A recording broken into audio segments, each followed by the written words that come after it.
Ke whakahikua ki haro toa da wala tala tutupu ke lata ia mai awhiawhi nei, koe ua mai hawha e tau ko mole ne tupe tupe mai nā kai whiawhia e whalu tangata, a kua whai tangata fō kua hoko mai ke motu, mo e tau siwase ke hike tau puhala whakangahua tuku hau, ke lata mo e whakatu whono, hau whia fō ke tau pisinisi, mo e tau tangata he motu.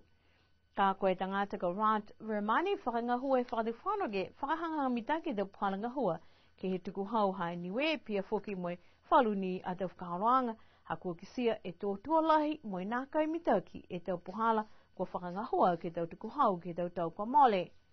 Pehea Mr. Remani, whai ngā foki ne oka e tau ngahua, ha koe tau hiki anga fō ke whakangahua hanga he tuku hau koe NCT. Ka kua kisia e mitaki, moe mai ke tau tangata ke kisia e mitaki ke he hiki anga.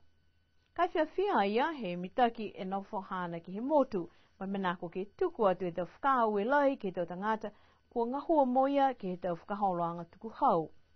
Pehe whoke ia manako lahi ke liu mai ke motu ke o kioki ke tau mga hui mua, a manake ia ke tuku whenaonga ke he mai he motu he awhlai le whaita punei, tuku atu e tau whamunuina ke ia mohe ana toko ua ko Kavita mo e tau whanau ke tau ngahua mo e tau whakahauranga fō kua hanga atu ki ai.